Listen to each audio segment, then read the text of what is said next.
साथ ही 30 से ज्यादा लोग हिरासत में लिए गए हैं। पुलिस अब सीसीटीवी के जरिए बाकी लोगों की पहचान कर रही है। बरेली में हिंसा के बाद हालात को देखते हुए भारी संख्या में पुलिस फोर्स तैनात की गई है। साथ ही लोगों को घरों में रहने के लिए कहा गया है। इस बीच पुलिस ने मुस्लिम धर्मगुरु तौकीर रजा के खिलाफ भी शिकंजा कसना शुरू कर दिया है। पुलिस तौकीर रजा को किसी अज्ञात जगह पर लेकर गई है। पुलिस ने रजा को हाउस अरेस्ट कर लिया है। पुलिस ने उस घर के सभी लोगों के मोबाइल फोन जब्त कर लिए हैं जहां गुरुवार रात से तौकीर रजा ठहरे हुए थे। सूत्रों की माने तो पुलिस हिंसा के मामले में तौकीर रजा के रोल की जांच कर रही है। अगर जांच में तौकीर रजा का रोल हिंसा में जुड़ा हुआ पाया जाता है तो पुलिस उनके खिलाफ एफआईआर कर सकती है।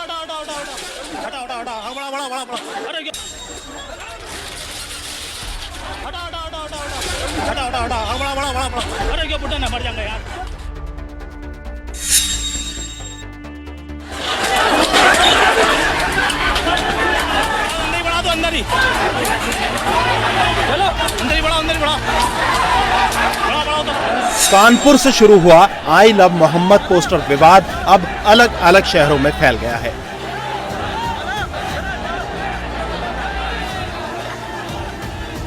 शुक्रवार को बरेली में जुमे की नमाज के बाद इस्लामिया मैदान के बाहर पुलिस और प्रदर्शनकारियों के बीच झड़प हो गई, जिसके बाद पुलिस ने लाठीचार्ज करके प्रदर्शनकारियों को मौके से खदेड़ दिया। भीड़ एक जगह से भागी और थोड़ी दूर जाकर दूसरी जगह जमा हो गई।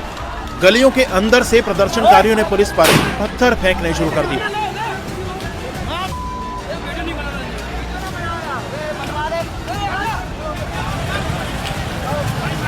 हालात को काबू में करने के लिए पुलिस को आंसू गैस के गोले दागने पड़े।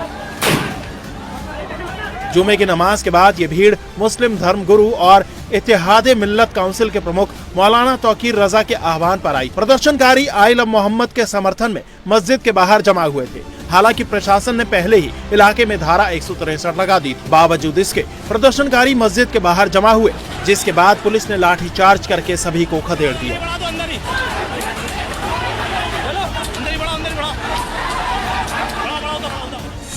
इस मामले में अब तक 22 लोगों को गिरफ्तार किया गया है। फिलहाल करीब 30 लोग हिरासत में हैं। पुलिस सीसीटीवी की मदद से बाकी उपद्रवियों की पहचान कर रही है। गिरफ्तार किए गए लोग मस्जिद के आसपास के इलाके के रहने वाले हैं। ये लोग तौकीर रजा का वीडियो देखकर जमा हुए थे। घटना के बाद पूरे इलाके में भारी पुलिस फोर्स तैनात कर दिया गया है। लोगों को घरों में रहने की हिदायत दी गई है। पुलिस के मुताबिक बरेली में इस वक्त हालात पूरी तरह कंट्रोल में हैं। पुलिस के मुताबिक बरेली में हिंसा पूरी प्लानिंग के साथ हुई। उपद्रवी अपने साथ बैनर पोस्टर लेकर आए थे। पुलिस को टारगेट करके पथराव किया गया। माहौल खराब करने के लिए उपद्रवियों ने फायरिंग भी की। सूत्रों की माने तो बरेली हिंसा के लिए पुलिस मौलाना तौकीर रजा को जिम्मेदार मान रही है, जिसके बाद से तौकीर रजा पर पुलिस ने शिकंजा कसना शुरू कर दिया है। पुलिस तौकीर रजा को किसी अज्ञात जगह पर ले गई है, साथ ही पूरे घर के मोबाइल भी लेकर गई है। तौकीर रजा गुरुवार रात से ही अपने दोस्त के घर पर रुके हुए थे। इसी घर पर उन्हें हाउस अरेस्ट कर रखा गया था। हालांकि तौकीर रजा हिंसा के लिए पुलिस और प्रशासन को जिम्मेदार बता रहे हैं। झूठा मेरा पैड इस्तेमाल करके और लोगों को गुमराह करने की कोशिश की गई। झूठा बयान अखबार में छापा गया मेरे नाम से। पुलिस और प्रशासन, हुकूमत सख्त मुसलमानों की मुखालफत पे आमादा है और मुसलमानों को अल्लाह और रसूल का नाम भी लेने देने के लिए तैयार नहीं है। इसके खिलाफ जितना दबाया जाएगा ये मामला उतना उभरेगा। अगर हमें हमारे मजहबी उमूर से रोकने की कोशिश की जाएगी। पुलिस ने जानबूझकर मुसलमानों पर लाठियां चलाई। मुसलमानों पर यह इल्जाम लगाया जा रहा है कि मुसलमानों ने पत्थर चलाया है। यह बिल्कुल झूठी बात है। मुसलमानों ने कोई पत्थर नहीं चलाया है और मुसलमानों को जदोकोब किया गया है। मैं तो कहता हूं जैसे गोली मार दी तुमने अतीक और अशरफ को, ऐसे मुझे गोली मार दो। नामूस रिसालत के नाम पर हम जान देने को तैयार है। हमें कोई दिक्कत नहीं, कोई परेशानी नहीं है। बरेली और मऊ में आई लव मोहम्मद के नाम पर हुई हिंसा के बाद सीएम योगी ने हाई लेवल मीटिंग की। इस बैठक में त्योहारों के दौरान सुरक्षा के पुख्ता इंतजाम और प्रदेश में शांति कायम करने के लिए पुलिस प्रशासन को मुस्तैद रहने का आदेश दिया गया। बैठक के दौरान सीएम योगी ने उपद्रवियों को सख्त चेतावनी दी। सीएम योगी ने कहा, दशहरा बुराई और आतंक के दहन का प्रतीक है और उपद्रवियों के लिए कार्रवाई का यही समय सही है। समुदाय विशेष द्वारा जुलूस प्रदर्शनों से अराजकता फैलाने की कोशिश करने वाले उपद्रवियों को सरकार कुचल देगी। उपद्रवी बचेंगे नहीं। कार्रवाई ऐसी होगी कि दोबारा अराजकता फैलाने की सोच नहीं सकेंगे। सीएम योगी का मैसेज साफ है, यूपी में धर्म के नाम पर हिंसा करने वालों से सरकार सख्ती से निपटेगी। यूपी के कानपुर से शुरू हुआ आई लव मोहम्मद वाले पोस्टर के विवाद अब देश के कई हिस्सों तक फैल चुका है। महाराष्ट्र के बीड में आई लव मोहम्मद कार्यक्रम में सीएम योगी को जान से मारने की धमकी देने के मामले में अब पुलिस एक्शन में है।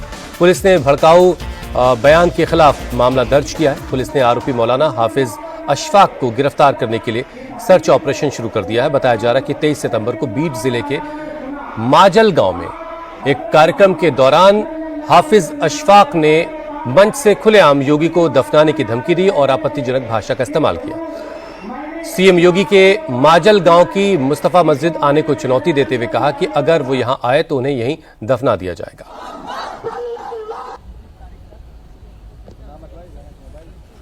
यूपी का टकला, उस टकले को इतनी हिम्मत नहीं होती कि वो हुजूर सल्लल्लाहु अलैहि वसल्लम के शान में गुस्ताखी करे।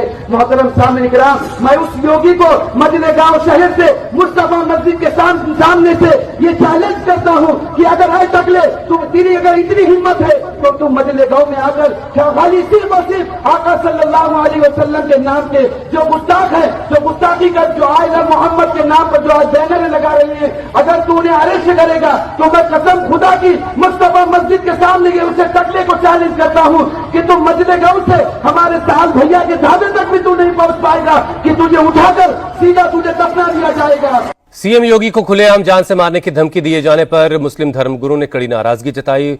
उन्होंने कहा कि कुछ लोग सुर्खियां बटोरने के लिए, भाईचारा खराब करने के लिए इस तरह के बयान दे रहे हैं। ऐसे लोगों के खिलाफ कार्रवाई होनी चाहिए। कुछ लोग ऐसे हैं जो अपने आप को अपग्रेड करने के लिए और खबरों के अंदर बने रहने के लिए इस तरीके के बयान देते रहते हैं। बिल्कुल उसी तरीके से कानपुर के अंदर एक बैनर के ऊपर से जो घटना घटी और आज तक वो पता नहीं क्या क्या चलते हुए आ रही है। हमारा मानना ये, और हम ये समझते हैं, इस पूरे ये चाहे वो स्टेट हो तो स्टेट की पुलिस, स्टेट का मुख्यमंत्री, वो हमारा भी मुख्यमंत्री है। बिल्कुल इसी तरीके से हमको अपने तहजीब के अंदर रहते हुए सब प्रोटोकॉल को मेंटेन करते हुए उस चीज़ को हमको मानना है। तो कहने का मतलब ये, इस तरीके का बयान देना बिल्कुल सरासर गलत है, जो एकदम सिरे से हम उसको खारिज करते हैं। हिंदुस्तान एक अमन का गहवारा होना चाहिए। यहाँ हिंदू, मुस्लिम, सिख, ईसाई सब भाई, हम सब बैठकर और मिलकर रहते हैं। तो इस तरीके की बातें नहीं होना चाहिए। कौन मौलाना है, क्या है? बहुत से मौलाना तो खुद बीजेपी के एजेंट हैं, तो पता नहीं किसी एजेंटी ने कह दिया बात बढ़ाने के लिए, तो उसका कोई भरोसा नहीं। देखा जाए मौलाना कौन है, किसी पार्टी के एजेंट तो नहीं है वो। मुसलमान कोई ऐसी जुमला नहीं कह सकता। सीएम योगी को जान से मारने की धमकी देने वाले मौलाना को शिवसेना नेता संजय निरुपम ने चुनौती देते हुए कहा कि अशफाक में अगर हिम्मत है तो यही बात वो उत्तर प्रदेश में जाकर कहें। जिस दिन से आई लव मोहम्मद कैंपेन शुरू हुआ है उसी दिन से हम लोगों को शक हो रहा है कि इसके पीछे कोई बहुत बड़ी कॉन्स्पिरेसी रची गई है मुस्लिम नौजवानों को भड़काने के लिए। आने वाले दिनों में और कुछ नहीं, एक दंगे फसाद का वातावरण बनाने का कोई एक षड्यंत्र रचा जा रहा है, ये साफ साफ दिख रहा है। उनको याद दिलाना चाहता हूं कि आप भीड़ में रह के तो ये सब बोल सकते हैं।